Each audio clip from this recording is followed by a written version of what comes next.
We're here in Davis-Wade Stadium in Starkville, Mississippi. Mitch Rabalais alongside Derek Kopp. Derek, Tigers escaped Davis-Wade and Starkville 21-19. I mean, just wow. I mean, I didn't think my heart was going to take it. I thought I was going to have a heart attack in the end zone. What are your initial thoughts after this game? You said it. Wow. I mean, just absolutely shocked. A tale of two tapes. First half, you saw an LSU team that went out there and they dominated.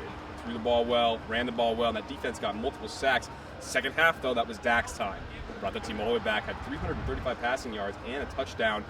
But it all came down to that last kick, just right to the right, after Les Miles. At first, we thought choked on the timeout. Ended up working out for him, though. And you got to give a huge amount of credit to Dan Mullen and their coaching staff for making second half adjustments. After they're down 14-3, they come back, put those points on the board. I mean, how heartbreaking is this if you're State? I mean, it's awful, and you have to give props when they're due. And this crowd was ecstatic tonight. I mean, the energy in this building, it's obviously second to Death Valley, but it was an unbelievable experience, one that I'm certainly not going to forget. I don't think the players that were on the field are going to forget. Absolutely not. Actually, the second largest crowd in the history of Mississippi State University here on campus today. I know my ears are still ringing from the cowbells. Overall, Derek, what does this do for the Tigers going into next week's matchup against Auburn? This gives them a lot of energy, I would say, but they really didn't show all their cards, I don't think, with Brandon Harris. Really held him back in the second half.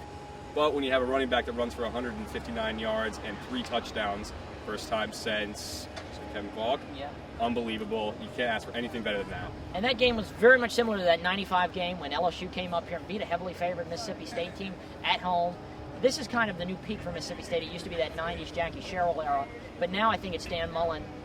Where does State go forward from here? Because they've got a tough gauntlet to run. How does this kind of disparage the rest of their season? No, it's all just one step from here. It's looking to next week, I think, is their biggest thing. But as you said, it's a gauntlet. So you can't sit on this loss too long. 24-hour rule, get right back to work tomorrow. That's the best thing you can say for them. We had several losses in the SEC West. We had Arkansas losing to Toledo, Auburn getting a scare from Jacksonville State. Going forward, where does the conference go from here? You know, it's still, I would say, a powerful conference, but you know, everybody's always gunning for you. There's a big target on the back if you're an SEC team, so I believe that each week's going to be a test for them. No one's going to go soft with the SEC West. It's how it's always going to be. But you know, next week another great SEC West matchup: Auburn against LSU in Death Valley. I think fans should get excited for that. That could be a top 10 matchup. Absolutely. The Tigers ranked 14th in the polls, probably going to move up with the win, and a couple people in front of them losing or not doing too well.